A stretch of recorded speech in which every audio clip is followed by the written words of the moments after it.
Halo teman-teman, saya atas nama Cornelis Gunawan Sunarka. Saya dari SMA Setia Bakti Ruteng, kelas 10 jurusan IPA 1. Kali ini saya akan menjelaskan materi geografi, yaitu tentang batu-batuan. Yang pertama, batuan beku. Batuan beku atau batuan igneous dari bahasa Latin ignis yang berarti api adalah jenis batuan yang terbentuk dari magma yang mendingin dan mengeras dengan atau tanpa proses kristalisasi, baik di bawah permukaan sebagai batuan intrusif atau plutonik maupun di atas permukaan sebagai batuan ekstrusif atau vulkanik. Berikut ini jenis-jenis dan batuan beku adalah: baik, yang pertama, batu obsidian. Batu obsidian merupakan salah satu jenis batuan beku. Batu obsidian ini juga disebut sebagai batu kaca. Batu obsidian ini memiliki warna hitam ataupun coklat tua. Batu obsidian ini memiliki permukaan yang halus dan juga mengkilap. Batu obsidian ini banyak dimanfaatkan sebagai alat pemotong dan juga mata. Proses terjadinya batu obsidian ini berasal dari magma yang membeku dengan cepat di atas permukaan bumi.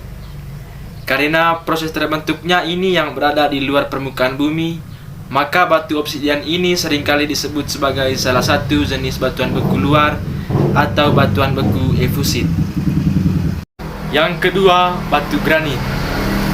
Batu granit juga merupakan salah satu jenis batuan beku. Batu granit terbentuk atas butiran-butiran yang kasar yang semi berwarna-warni. Disebut semi berwarna-warni karena jenis batuan ini memiliki warna yang berbeda-beda. Ada yang berwarna putih dan ada juga yang berwarna keabu-abuan.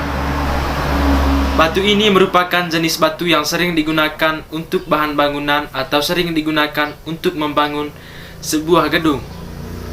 Jenis batuan ini terbentuk karena adanya magma yang membeku yang prosesnya terjadi di dalam kerak bumi. Proses pembekuan ini berlangsung secara perlahan-lahan dan dalam waktu yang cukup lama, maka dari itu jenis batuan ini termasuk ke dalam jenis batuan beku dalam. Yang ketiga, batu basal. Batu basal salah satu jenis lain dari batuan beku adalah batu basal. Batu basal ini sering disebut juga sebagai batu lava. Batu lava atau basal ini memiliki warna hijau keabu-abuan dan terdiri dari butiran-butiran kecil atau bentuk butiran-butiran kecil. Batu ini juga merupakan salah satu jenis batuan yang sering digunakan untuk membuat bahan bangunan. Proses terbentuknya batu ini berasal dari magma yang membeku di bawah lapisan kerak bumi yang bercampur dengan gas-gas tertentu yang menyebabkan magma tersebut memiliki rongga-rongga kecil. Proses terjadinya dimulai dari magma yang keluar dari dapur magma dan mencapai permukaan bumi yang membeku dengan cepat di atas permukaan bumi. Maka dari itu jenis batuan ini termasuk ke dalam jenis batuan beku luar atas batuan beku efusit. Lanjut ke bagian B, yaitu batuan sedimen. Batuan sedimen atau batuan endapan adalah batuan yang terbentuk di permukaan bumi pada kondisi temperatur dan tekanan yang rendah.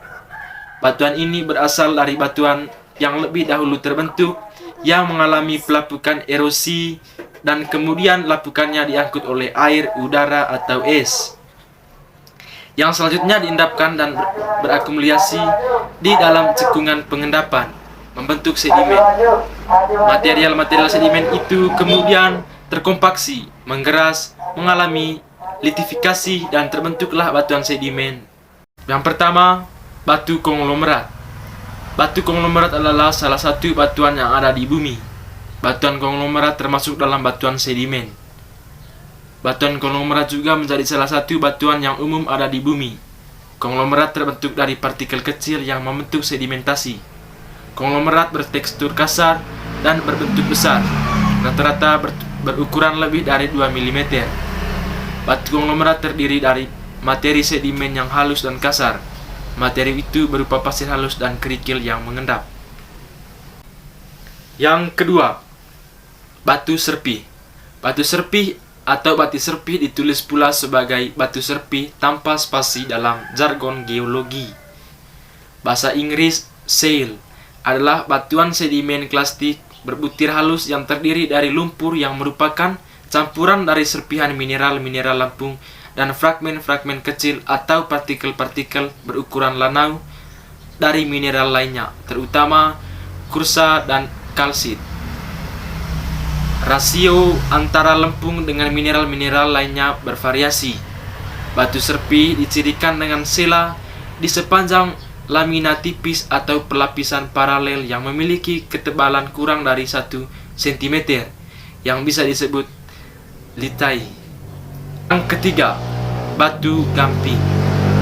Batu gamping atau batu kapur adalah jenis batuan sedimen yang terutama terdiri dari kalsit mineral, kalsium karbonat dengan komposisi kimia CaCO3. Tempat terbentuknya batu gamping yaitu biasanya di perairan laut yang jernih, tenang, hangat, dan dangkal. Sejalan dengan ciri-ciri batuan sedimen yaitu mengandung banyak fosil yang berasal dari permukaan bumi berumur jutaan tahun. Oke, lanjut di bagian C, yaitu batuan metamorf. Batuan metamorf merupakan batuan beku atau batuan sedimen yang berubah bentuk karena suhu atau tekanan. Disebut sebagai batuan metamorf karena dalam proses pembentukannya, batuan ini mengalami proses metamorfosis atau proses perubahan bentuk. Berikut jenis-jenis batuan metamorf. Yang pertama, batuan marmer. Batuan marmer ini merupakan salah satu jenis batuan metamorf atau malihan, di mana proses terbentuknya batu marmer ini karena diakibatkan oleh proses metamorfosis batu kapur atau batu gamping. Batu marmer seringkali kita temukan sebagai batu yang menghiasi rumah, sebagai batu yang digunakan untuk lantai, dinding, bahkan furnitur yang seperti meja, bangku, dan lain sebagainya. Yang kedua, batu gneiss. Batu gneiss adalah jenis batuan metamorf yang terbentuk pada saat batuan sedimen atau batuan beku yang terpendam pada tempat yang dalam mengalami tekanan dan temperatur yang tinggi. Hampir dari semua jejak-jejak asli batuan termasuk kandungan fosil dan bentuk-bentuk struktur lapisan seperti layering dan ripple marks menjadi hilang akibat dari mineral-mineral mengalami proses migrasi dan reksitalisasi. Pada batuan ini terbentuk goresan-goresan yang tersusun dari mineral-mineral seperti hormon Blaine. Yang ketiga, batuan skis. Batuan skis dengan jenis foliasi ini memiliki tekstur yang kasar dengan ukuran medium. Kemudian, batuan skis ini memiliki butir mineral yang besar jika diidentifikasi dengan mata tanpa menggunakan alat tertentu.